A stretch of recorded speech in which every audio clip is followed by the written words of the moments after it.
प्रसारित करीत आहोत नवसाक्षरांकरिता कार्यक्रम लोकजागर. नमस्कार रसिक श्रोते हो. लोकजागर हा कार्यक्रम ऐकणाऱ्या सर्व रसिक श्रोत्यांचं मी नम्रता वावळे आजच्या कार्यक्रमामध्ये मनपूर्वक स्वागत करते. श्रोते हो, लोकजागर या कार्यक्रमामध्ये आपण भरपूर वेळेस कथा, कविता, ललित, एकपात्री नाटक किंवा अशा अनेक विविध कार्यक्रमातून आपण एकमेकांना भेटत असतो. खरं तर श्रोते हो, लोकजागर हा नवसाक्षरांकरिता प्रसारित होणारा कार्यक्रम आहे. त्यांच्या कलागुणांना वाव देणारा हा कार्यक्रम आहे. तर असंख्य श्रोत्यांनी आपल्या गुणांना वाव देण्यासाठी या कार्यक्रमामध्ये सहभागी व्हावं अशी आपल्या सगळ्यांना विनंती. रसिक श्रोते हो, लोकजागर या कार्यक्रमामध्ये आज आपण ऐकूयात अनिशा दोडके यांचं काव्यवाचन.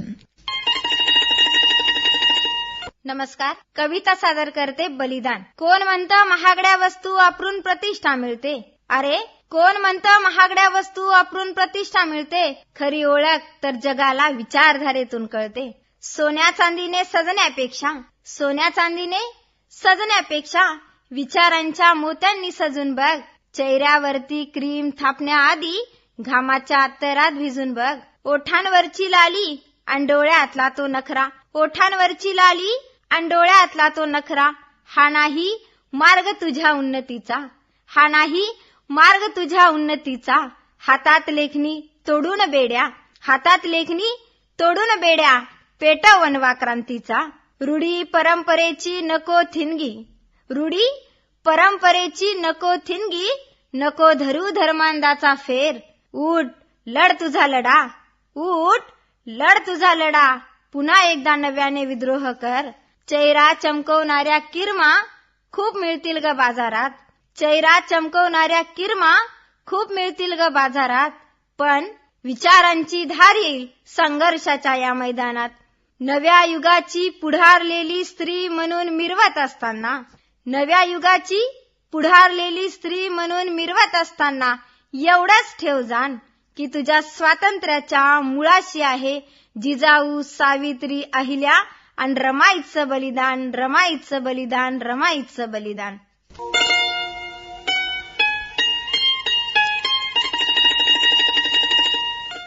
विचारांचा वारसदार तो असावा विचारांचा वारसदार. केवळ गुलाबाने प्रेम मोजणारा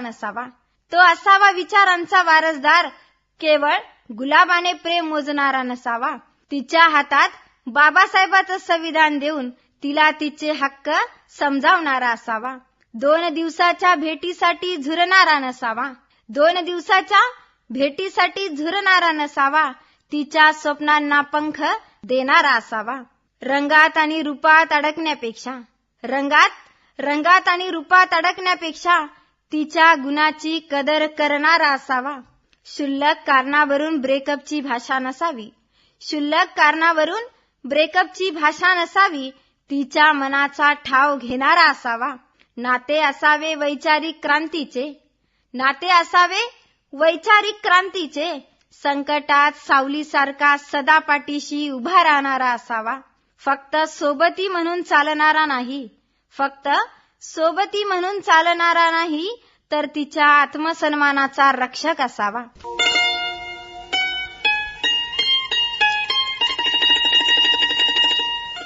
माझी ओळख माझा संघर्ष. चूल आणि मूल हा तर जुनाच झाडा पाडा. मला मोडायचा आहे आता हा परंपरेचा कडा. का म्हणू मी स्वतःला फक्त कोणाची तरी लेख. माझ्या रक्तात उसळतोय आता क्रांतीचा एक अर्क. संसारात रमून जाणे मला कधीच जमणार नाही. उंबरवट्याच्या आतलं जगणं मला कधीच पुरणार नाही. मला व्हायचंय ती जी वादळाशी झुंज घेते आणि अन्यायाविरुद्ध शब्दांची मशाल हाती घेते. माझी कविता नसेल गुलाबाच्या पाकळ्यासारखी मऊ. माझी कविता नसेल गुलाबाच्या पाकळ्यासारखी मऊ, तिच्यात असेल दाहकता जो अन्यायाला देईल धऊ. वास्तव मांडताना माझी लेखणी कधीच थरथरणार नाही. वास्तव मांडताना माझी लेखणी कधीच थरथरणार नाही. मी सामान्य मुलगी म्हणून आता कधीच मरणार नाही. संघर्ष हाच माझा दागिना आणि शब्द हेच माझे अस्त्र. संघर्ष हाच माझा दागिना आणि शब्द हेच माझे अस्त्र. जगाच्या रूढीला फाडून मी विणतोय माझं नवं वस्त्र. एक कवयित्री म्हणून नाही तर एक ज्वाला म्हणून उमटेल.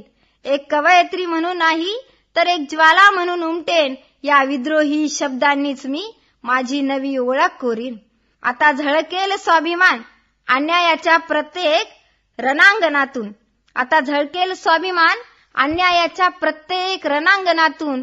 उमटेल हुंकार क्रांतीचा शब्दात शब्दात या अनिशाच्या लेखणीतून. या अनिशाच्या लेखणीतून.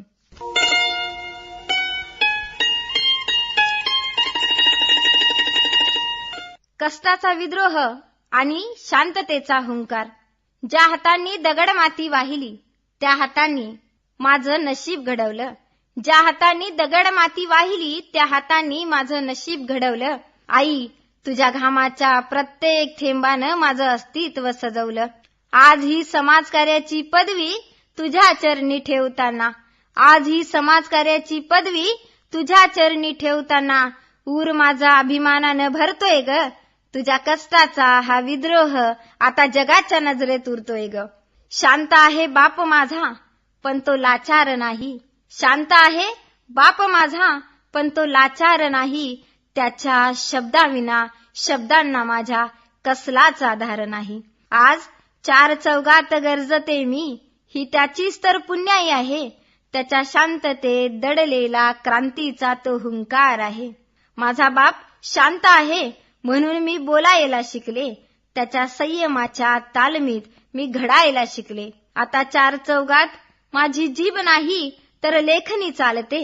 आता चार चौघात माझी जीभ नाही तर लेखणी चालते. बापाने दिलेली भाषा लोकांना फार जाळते, फार जाळते, फार जाळते. आता चार चौघात माझी जीभ नाही तर लेखणी चालते. आता चार चौघात माझी जीभ नाही तर लेखणी चालते. बापाने दिलेली भाषा आजच्या या जनतेला फार पटते, फार पटते.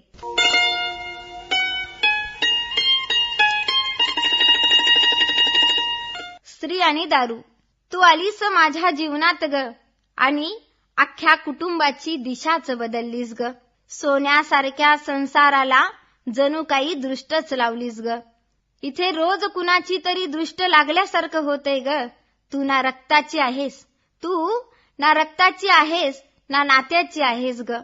ना सासरची आहेस ना माहेरची आहेस ग.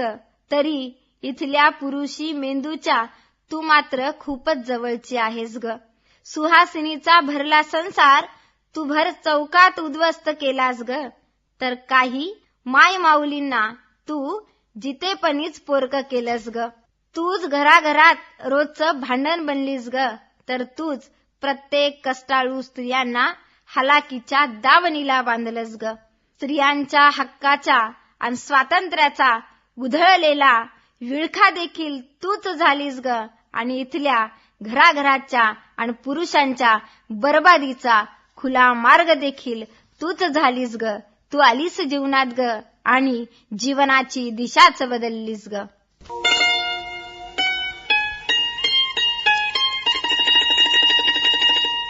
ती कविता. तुला लिहिता लिहिता मी हरवून गेले. तुझे शब्द संग्रहित करता करता मी स्वतःलाच विसरून गेले. तुला मांडता मांडता माझी शाही ही संपून गेली. तुला ओळीत लिहिता लिहिता माझी डायरी ही भरून गेली. रोज तुला लिहिता लिहिता माझा शब्द साठाही वाढत गेला. माझ्या शब्द साठेतून काव्य कवितेला भेटत गेला. माझ्या या काव्य आणि कवितेतूनच कवयित्री अनिशा दोडकेचा जन्म वेळोवेळी होत गेला, वेळोवेळी होत गेला. काय लिहावे काहीच सुचत नाही. काय लिहावे काहीच सुचत नाही. मन भटकत कधी कधी विचारात जाऊन रमत. रमत रमतच कधी कधी काव्य रूपात बोलायला लागतं. वेडेवाकडे ते शब्द कोऱ्या कागदी मांडता मांडता लिखाणाची शाही ही संपते. कोरे कट्ट पान भरूनही जात व तेव्हाच नकळत माझी स्वतःची कविता जन्म घेते. आणि कवितेच्या वाचनाची आवड असणारी ही अनिशा हळूहळू कवयित्री बनून जाते.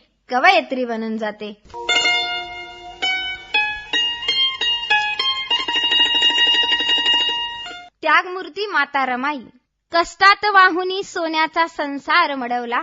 रमाने त्यागात वाहून जनहिताचा बाबासाहेब घडवला. त्या माय माऊलीनं गवऱ्या विकून संसार थाटला. त्या माय माऊलीनं गोवऱ्या विकून संसार थाटला. लुगड्याच्या जागी तिनं पटका नेसून स्वाभिमान झाकला. गरिबी आणि कष्टातून रोज झऱ्यासारखी वाहत गेली. गरिबी आणि कष्टातून रोज झऱ्यासारखी वाहत गेली. अश्रूचा स्मशानात साथ चढवत मनालाही घट्ट करत गेली. लुगड्याचा पदर फाडून लेकरांचं कफन तिनं केलं. अहो, लुगड्यांचा पदर फाडून लेकरांचं कफन तिनं केलं. पोटचे गोळे त्या मातीत पुरून स्मशानासोबतही नातं जोडलं. सर्व गमावूनही कधी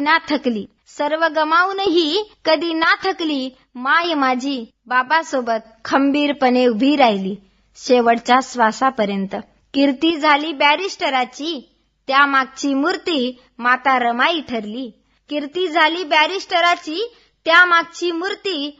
रमाई ठरली. होईल का रे रमाई आजची ही उणीव समाजात आज भासली.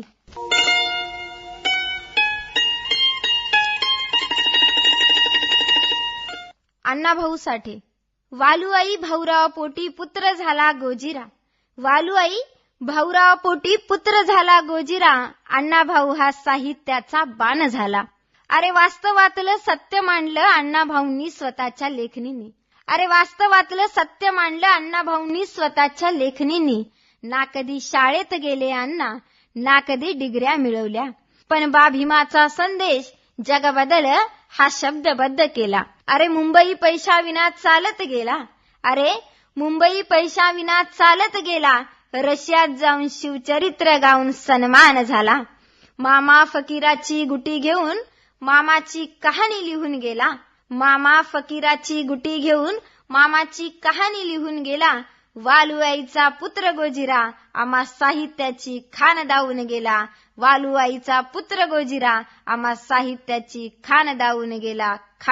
गेला. रसिक श्रोते हो, आत्ताच आपण लोकजागर या कार्यक्रमामध्ये अनिशा दोडके यांचं काव्यवाचन ऐकलं. श्रोते हो, याबरोबरच लोकजागर हा कार्यक्रम इथे समाप्त करण्याची नम्रता वावळेला अनुमती द्या. खरं तर श्रोते हो, लोकजागर या कार्यक्रमातून खूप साऱ्या नवीन गोष्टी, खूप साऱ्या कल्पना, बरंच काही आपल्याला शिकायला मिळतं. म्हणूनच हा कार्यक्रम आवर्जून ऐकावं आणि आपलं प्रेम कायम ठेवावं. याच सदिच्छेसह मी आजच्या लोकजागर या कार्यक्रमाचा निरोप घेते. कार्यक्रमाचं संकलन आणि निवेदन होतं नम्रता वावळे यांचं आणि सादर करते विश्वास वाघमारे. भेटूया पुढील कार्यक्रमामध्ये. तोपर्यंत नमस्कार.